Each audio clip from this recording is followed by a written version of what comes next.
کہ بے شک یہ جھوٹے ہیں۔ اللہ تبارک و تعالیٰ نے اس مسجد میں کہ جسے مسجد درار کے نام سے موسوم کیا گیا، نبی علیہ السلام کے زمانہ اقدس کے اندر یہ مسجد منافقین نے تعمیر کی تھی، اور اس مسجد کی تعمیر کی جو وجہ بنی وہ ابو عامر فاسق نامی ایک شخص تھا، جس نے ابتداءً تو اسلام کا ساتھ دیا اور بعد میں وہ مرتد ہو گیا، اور اس نے بعض منافقین کو اس بات پر برگزیدہ کیا کہ تم یہاں مسجد بناؤ اور اس مسجد کے اندر جتنی بھی لاگت آئے گی وہ بھی میں دوں گا، اور اس کی آبادی کے لیے جتنے بھی دیگر دشمنان اسلام ہیں ہم اندر کھاتے ان کے ساتھ ملاقات کر کے ہم ان کے ذریعے اس مسجد کو آباد کریں گے۔ حضرت صدر اللہ فاضل سید نعیم الدین مراد آبادی رحمۃ اللہ تعالی علیہ نے اس کی یہ پوری تفصیل کے ساتھ یہ وجہ لکھی ہے۔ اب اس مسجد کے اندر جو مسجد قباء ہے، اس میں منافقین کو نماز نہ پڑھنے کا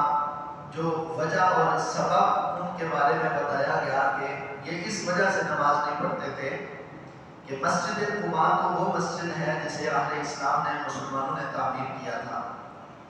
یہاں جو جگہ تھی جو مسجد کے لیے وقف کی گئی تھی وہ ایک عورت کی تھی جس کا نام تھا لیلہ، اور یہ وہ عورت تھی کہ جو اپنی ملکیت میں رہتے ہوئے اس جگہ پر اپنے گھوڑے باندھا کرتی تھی۔ بعد میں پھر اس نے اس کو وقف کر دیا یا اس سے خرید کر جو ہے وہ مسجد کی تعمیر کا سلسلہ شروع ہوا، تو منافقین کہنے لگے کہ جہاں عورت نے اپنے گھوڑے باندھے تھے وہاں مسجد بنا دی گئی ہے، تو اس مسجد کے اندر ہم نے نماز نہیں پڑھنی جہاں گھوڑے باندھے جاتے تھے، یعنی اس جگہ پر ہم نے نماز نہیں پڑھنی جہاں گھوڑے باندھے جاتے تھے، لہذا ہم اپنے لیے ایک الگ مسجد کی تعمیر کریں گے۔ نبی کریم علیہ السلام کے زمانہ اقدس کے اندر کس قدر اسلام کے خلاف اور اہل اسلام کے خلاف سازشوں کا سلسلہ ہوا، باقاعدہ طریقے کے ساتھ پورے اہتمام کے ساتھ جو ہے وہ اس مسجد کی تعمیر کا سلسلہ شروع ہو گیا۔ نبی کریم علیہ السلام اور پھر اس مسجد کو تعمیر کرنے کے بعد حضور علیہ السلام کو اللہ رب الجلال کی طرف سے یہ حکم ملا کہ محبوب علیہ السلام لا تقم فیہ ابدا لمسجد اسس علی التقوی من اول یوم احق ان تقوم فیہ، یا محبوب علیہ السلام آپ نے اس مسجد کے اندر قدم بھی نہیں رکھنا، آپ کے قدم رکھنے کی زیادہ مستحق وہ جگہ ہے اور وہ مسجد ہے کہ جسے تقوی کی بنیاد پر رکھا گیا، جس کی بنیاد تقوی پر رکھی گئی، اور وہ مسجد قباء ہے۔ نبی پاک علیہ السلام کو روک دیا گیا کہ آپ نے اس مسجد میں داخل نہیں ہونا۔ حضور سید عالم صلی اللہ علیہ وآلہ وسلم کے اس زمانہ اقدس کے اندر جب منافقین نے جمعہ اور ہفتہ اتوار 3 دنوں کے اندر اس کی تعمیر مکمل کی، تو نبی علیہ السلام کی بارگاہ میں انہوں نے آ کر عرض کیا کہ یا رسول اللہ صلی اللہ علیہ وآلہ وسلم، ہم نے مسجد تعمیر کر دی ہے تو آپ ہماری مسجد میں تشریف لائیے۔ نبی پاک علیہ السلام اس وقت غزوہ تبوک کی تیاری میں تھے، حضور علیہ السلام نے فرمایا ابھی تو تبوک کا غزوہ تبوک کے سلسلے میں ہم تیاری کے اندر مصروف ہیں،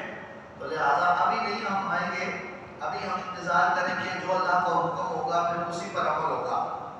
جب غزوہ تبوک سے نبی علیہ السلام واپس تشریف لانے لگے تو اللہ رب الجلال نے ان منافقین کے ان تمام طریقوں اور ان کی چالوں سے اپنے حبیب علیہ السلام کو باخبر کر دیا۔ یا حبیب علیہ السلام، ان منافقین نے جو مسجد بنائی ہے نا، اگرچہ وہاں اذان ہوتی ہے اور اس کے اندر ایک امام مقرر ہے جو لوگوں کو نماز پڑھاتا ہے، لیکن اے محبوب صلی اللہ علیہ وآلہ وسلم آپ نے اس مسجد کے اندر قدم نہیں رکھنا۔ اللہ اکبر کبیرہ، جہاں اللہ رب الجلال کے محبوب علیہ السلام کے دین کے خلاف اور رسول کریم علیہ السلام کے ماننے والوں کے خلاف بیٹھ کر جو ہے وہ سازشیں ہوں اور مختلف اسلام کے خلاف پروپیگنڈے ہوں اور نبی علیہ السلام کی عیب جوئیاں کی جائیں کہ حضور علیہ السلام کی ذات پاک میں نعوذ باللہ یہ نقص دیا ہے، یہ نقص دی ہے،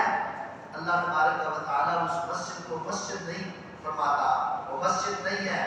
وہ گندگی کا ڈھیر ہے۔ وہ مسجد نہیں ہے جہاں اللہ کے نبی علیہ السلام کی شان کے اندر تنقیص کا پہلو ڈھونڈا جائے۔ مسجد درار کی تعمیر کی اصل وجہ یہی تھی جو کہ منافقین نے، امام ابن جریر الطبری نے لکھا کہ مسلمانوں کے خلاف منافقین کا اس مسجد کو تعمیر کرنا اس وجہ سے تھا کہ ہم ناس من المنافقین بنو مسجدا بقباء یضارون به نبی اللہ والمسلمین، کہ جن کا مقصد یہ تھا کہ یہاں ہم نماز بھی پڑھیں گے اور بیٹھ کر اہل اسلام کے خلاف ہم مختلف پروپیگنڈے بھی کریں گے۔ مسلمانوں کو ہم نے زہر کیسے کرنا ہے، مسلمانوں کو نقصان کیسے پہنچانا ہے،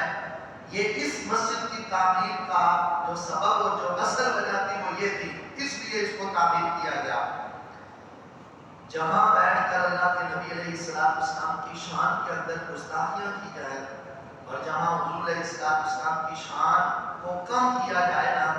اللہ رب الجلال کو وہ جگہ کتنی ناپسندیدہ ہے اور اس جگہ کی نحوست کتنی ہے۔ نبی پاک علیہ السلام کے زمانہ اقدس کے اندر جب یہ مسجد تعمیر کی گئی تو اس میں جو لگائی گئی لکڑی تھی نا، وہ حضرت سیدنا ابو لبابہ رضی اللہ تعالیٰ عنہ جب اس مسجد کو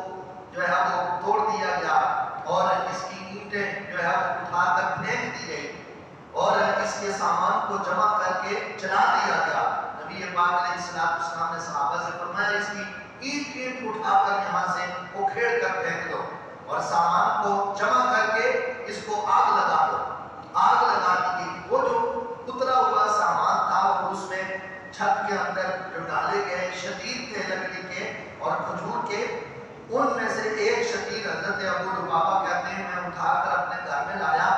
کہ چلو ضائع تو نہ ہو، اس کو اپنے گھر کی چھت کے اندر استعمال کر لیتا ہوں۔ فرماتے ہیں کہ اس مسجد کے ایک چھت کے اندر ڈالے گئے ایک شتیر کی اس قدر نحوست تھی کہ جب اسے اپنے گھر میں لا کر اپنے گھر کی تعمیر میں استعمال کیا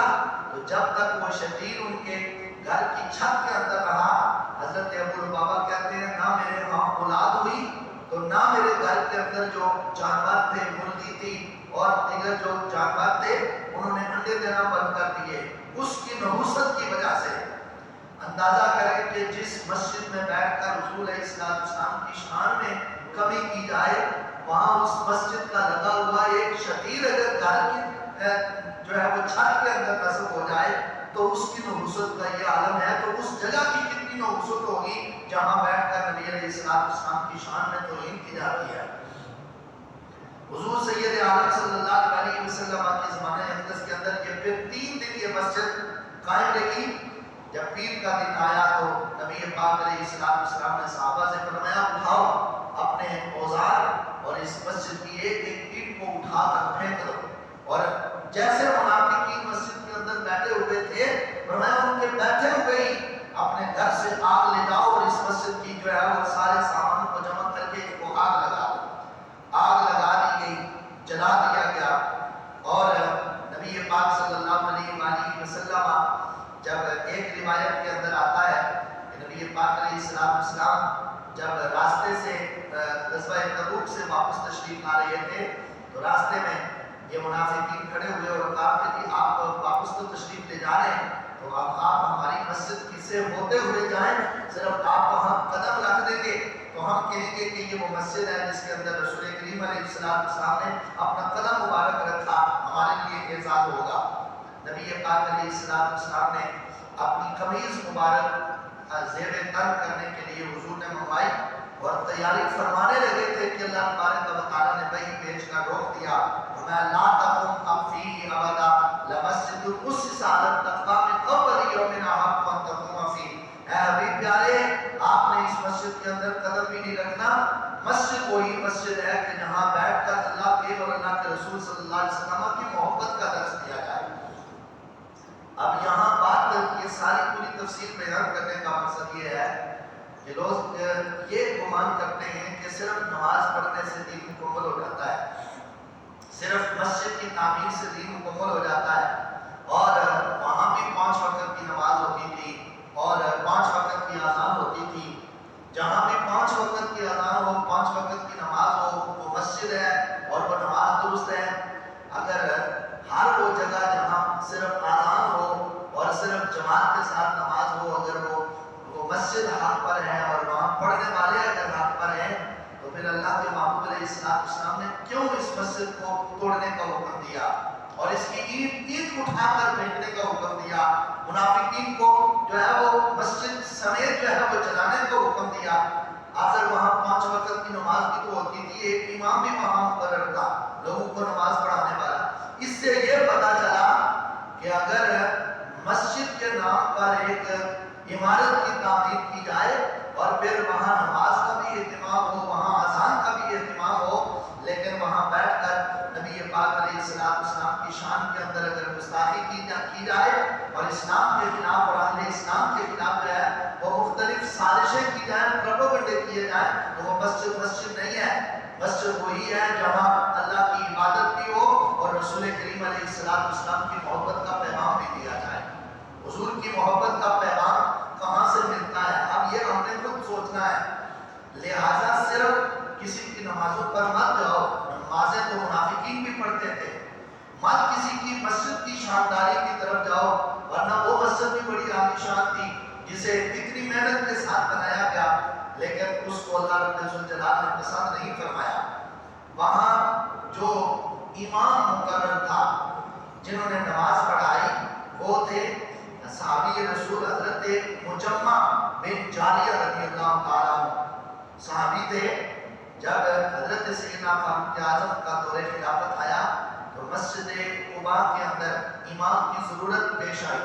کہ مسجد قباء کے اندر کسی شخص کو امام مقرر کیا جائے۔ صحابہ اکرام نے حضرت سیدنا فاروق اعظم رضی اللہ تعالیٰ عنہ کو یہ مشورہ دیا کہ مجمع بن جاریہ جو ہیں یہ بڑے اچھے قاری ہیں، تو ان کو مسجد قباء کے اندر امام مقرر کیا جائے۔ اب ذرا یہ توجہ کے ساتھ بات سننے والی ہے۔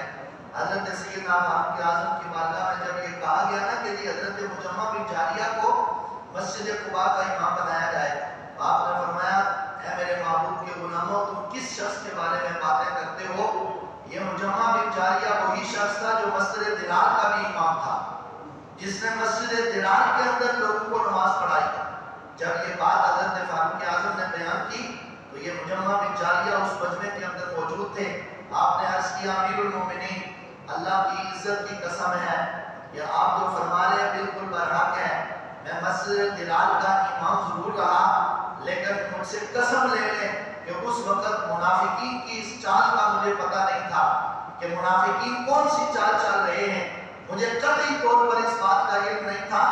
مجھے تو انہوں نے جتنے بھی وہ منافقین تھے وہ بڑے بڑے عمر رسیدہ تھے، سفید ریش والے تھے، مجھے انہوں نے مقرر کیا اور کہا کہ تم اچھے قاری ہو، تم نماز پڑھاؤ، تو میں تو ان کے اس حسن ظن کی وجہ سے آگے بڑھ کر نمازیں پڑھانے لگا۔ اللہ کی عزت کی قسم ہے، جب سے مجھے پتا چلا کہ یہ منافقین اس لیے اس مسجد کو تعمیر کر رہے ہیں اور اس کو آباد کر رہے ہیں تاکہ اسلام کو نقصان پہنچے، تو اے اللہ کے محبوب علیہ السلام کے غلام حضرت سیدنا فاروق اعظم سے کہا کہ قطعی طور پر میں اس وقت میرا یہ مجھے علم میں نہیں تھا کہ یہ منافقین یہ چالیں چالیں، اگر مجھے پتا ہوتا تو میں بھی اس مسجد کو اس کی اینٹ سے اینٹ بجا دیتا۔ حضرت سیدنا فاروق اعظم رضی اللہ تعالیٰ عنہ نے پھر اس وقت ان کے عذر کو قبول کیا۔ 3 دن مسجد تعمیر رہی، 3 دن کے اندر امام مقرر رہا، اور 3 دن میں جس نے نماز پڑھائی حضرت فاروق اعظم فرماتے ہیں اگرچہ یہ منافقین کے دور کے اندر ان کی چال میں آ جانے والے تھے، لیکن اب زمانہ اسلام کے اندر ان کو کسی مسجد کا امام نہیں بنانا، کیونکہ انہوں نے منافقین کو نماز پڑھائی ہے۔ آپ اندازہ کریں کہ جس مسجد کی جگہ کے اندر اتنی نحوست ہو کہ وہاں کا اگر ایک شتیل جو ہے وہ ایک چھت کے اندر ڈالا جائے تو اس چھت کے نیچے رہنے والوں کے ہاں اولاد نہ ہو اور وہاں رہنے والے پرندے انڈے نہ دیں، اس کی نحوست کی وجہ سے تو جہاں بیٹھ کر نبی پاک علیہ السلام کی شان کے اندر کمی کی جاتی ہے، جہاں یہ باتیں لوگوں کو بتائی جاتی ہیں کہ ان کو علم غیب نہیں تھا نعوذ باللہ، بس ان کا اتنا ہی علم تھا کہ جتنا ایک بچے کے پاس علم ہوتا ہے، جیسے کہ آج بھی یہ گستاخانہ عبارات جو ہے وہ موجود ہیں کتابوں کے اندر، بس یہی باتیں ان مساجد کے اندر دی جاتی ہیں جہاں محبت اور عشق کا درس نہیں دیا جاتا، وہاں لوگوں کو صرف اور صرف گمراہی کے راستے پر لگایا جاتا ہے۔ نبی پاک صلی اللہ تعالی علیہ وآلہ وسلم کے جید امت کے جید علماء کا متفقہ طور پر یہ فیصلہ ہے کہ علماء نے لکھا، حضرت امام عبداللہ القرطبی المالکی رحمۃ اللہ تعالی علیہ نے اپنی کتاب کے اندر لکھا کہ قال العلماء ان من کان اماما لظالم لا يصلي وراءه الا ان يظهر عذره او يتوب۔ صرف ایک مسجد درار نہیں بلکہ ہر وہ مسجد اور ہر وہ امام کہ جو وقت کے ظالم حکمرانوں کی چاپلوسی کرنے والا ہو اور ان کی تعریف جھوٹی تعریف کرنے والا ہو، جب تک وہ اعلان اپنے اس کام سے توبہ نہ کرے اس کے ابتدا کے اندر نماز پڑھنا اور ایسی مسجد کے اندر بھی نماز پڑھنا مسجد درار کے اندر نماز پڑھنے کے مترادف ہے۔ یہ علماء کا متفقہ طور پر فیصلہ ہے۔ اب ہم نے خود اس کا جو ہے وہ اندازہ کرنا ہے کہ وہ کون کون سے ایسے چاپلوس لوگ ہیں کہ جو فاسق اور فاجر لوگوں کی تعریفات کے پل مانتے ہیں اور لوگوں کی تعریفیں کرتے ہیں ان کے منہ پر صرف دنیا کے لالچ کے اندر آ کر اور دنیا کے مفادات کے اندر آ کر کوئی جو ہے وہ وقت کے وزیر اعظم کی جھوٹی تعریفیں کر رہے ہیں کہ یہ ریاست مدینہ کا دعویٰ کرنے والے ہیں، ریاست مدینہ بنانے والے ہیں۔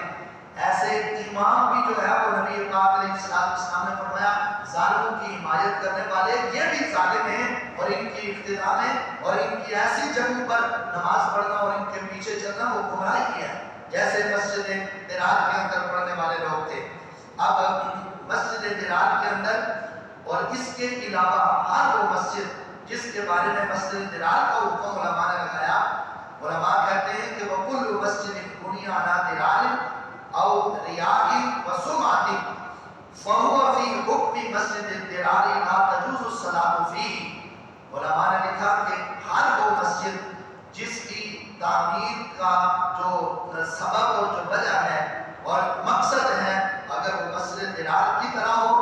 یا فقط دکھلاوے کے لیے ہو یا فقط ریاکاری کی وجہ سے ہو تو اس کا حکم مسجد درار کی طرح ہی ہے۔ جیسے مسجد درار کی نحوست تھی اسی طرح اس جگہ کی بھی نحوست ہوگی اور لا تجوز فیہ الصلاۃ، اس کے اندر نماز پڑھنا جائز نہیں ہے۔ کیوں؟ اس لیے کہ ان کا تو مقصد ہی اللہ رب العزت والجلال کی رضا نہیں ہے۔ مسجد تو پوری کائنات کے اندر پورے زمین پر اللہ کے محبوب علیہ السلام نے فرمایا اگر دنیا میں سب سے پاکیزہ اور سب سے محبوب ترین جو جگہ ہے اللہ تعالیٰ کی بارگاہ میں اس جگہ میں تم جانا چاہتے ہو تو اللہ کی مسجد میں داخل ہو جاؤ، مسجد کے اندر جاؤ، یہ سب سے محبوب ترین جگہ ہے اللہ تعالیٰ کی۔ اور فرمایا سب سے نحوست والی جگہ جو ہے وہ بازار ہے، لیکن جس جگہ پر نبی پاک علیہ السلام کی شان کے اندر تنقید کی جائے اور حضور کی شان میں گستاخیاں کی جائے وہ گندگی کے ڈھیر سے بھی بدتر ہے، اس کو مت مسجد سمجھو۔ بلکہ علماء نے لکھا کہ نبی کریم علیہ السلام نے فرمایا کہ حضور سید عالم صلی اللہ علیہ وسلم کے زمانہ اقدس کے اندر حضرت اکرمہ کہتے ہیں کہ حضرت سیدنا فاروق اعظم رضی اللہ تعالیٰ عنہ سے اس بارے میں سوال کیا گیا کہ بماذا اعنت فی هذا المسجد فقال اعنت فيه بساریۃ فقال ابشر بها ساریۃ فی عنقک من نار جہنم۔ وہ جگہ کہ جہاں حضور علیہ السلام کی شان کے اندر گستاخیاں اور اسلام کے خلاف باتیں کی جائیں اور لوگوں کو مسلمانوں کو نقصان پہنچانے کا ارادہ کیا جائے، وہاں اگر ایک روپیہ بھی خرچ کیا ہے نا تو روایت کے اندر آتا ہے کہ اس مسجد درار کے اندر حضرت سیدنا فاروق اعظم سے پوچھا گیا اس شخص کے بارے میں کہ جس نے ایک شتیل جو ہے وہ دیا تھا مسجد درار کی تعمیر کے لیے، تو آپ نے اس سے اس کے بارے میں فرمایا کہ جس نے اس مسجد کی تعمیر کے لیے، مسجد درار کی تعمیر کے لیے ایک شتیل دیا تھا، فرمایا یہ شتیل قیامت والے دن اس کی گردن کے اندر توپ بنا کر ڈال دیا جائے گا اور اسے اس کے ساتھ جو ہے وہ جہنم کے اندر ڈال دیا جائے گا۔ نبی پاک علیہ السلام کی شان کے اندر گستاخی کرنا یہ کتنا بڑا گناہ ہے، اور پھر گستاخوں کے اور اسلام کے جو غدار لوگ ہیں ان کی اس قدر نحوست ہوتی ہے کہ جہاں ان کے قدم لگ جائیں وہاں برکتیں ختم ہو جاتی ہیں، وہاں روحانیات ختم ہو جاتی ہیں، اللہ تعالیٰ کے انوار و تجلیات کی برسات ختم ہو جاتی ہے، وہ ان کی نحوست کی وجہ سے ہوتا ہے۔ مسجد درار کی جگہ کو ختم کر دیا گیا، وہاں مسجد کی تعمیر کو جو ہے وہ منہدم کر دیا گیا، جلا دیا گیا سامان کو۔ پھر کافی عرصہ گزرنے کے بعد نبی پاک علیہ السلام کے بارگاہ میں اس مسجد کی جگہ کے بارے میں سوال کیا گیا کہ یا رسول اللہ یہاں اگر کوئی رہنا چاہے تو کیا رہ سکتا ہے؟ تو آپ نے حضرت ثابت بن ارقم کو اجازت دی، فرمایا تم اس جگہ کو استعمال کر لو۔ حضرت ثابت بن ارقم کہتے ہیں جب سے میں نے وہاں رہنا شروع کیا تو وہاں مجھے ضرورت کے طور پر ایک گڑھا کھودنا پڑا، تو جب میں نے اس گڑھے کو کھودا تو اس کے اندر سے دھواں نکل رہا تھا۔ جہاں نبی پاک علیہ السلام کی گستاخیاں ہوں وہ جگہ کتنی متعفن ہو جاتی ہے اور کتنی بدبودار ہو جاتی ہے کہ کہتے ہیں کہ گڑھا کھودا تو گڑھے کے اندر سے جو ہے وہ دھواں نکل رہا تھا کئی عرصہ بعد۔ تو جہاں نبی پاک علیہ السلام کی گستاخیاں ہوں وہاں یہ اعتبار نہ کیا کرو، لوگ ہمارے لوگ بالکل سادہ لوگ ہوتے ہیں، بالکل جب جس نے باتوں میں لگایا اسی کی باتوں میں آ کر اس کے پیچھے چلنا شروع کر دیا۔ لوگ کہتے ہیں کہ نہیں وہاں نماز تو ہوتی ہے، تو بھائی نماز تو یہاں بھی ہوتی تھی مسجد درار کے اندر، وہاں لوگ دین کی باتیں بھی کرتے تھے اور کہتے تھے آؤ ہم تمہیں دین کی باتیں بتاتے ہیں۔ اللہ تعالیٰ نے فرمایا نہ ان کی نمازوں کی ضرورت ہے نہ ان کی دین کی باتوں کی ضرورت ہے، بات وہی ہوگی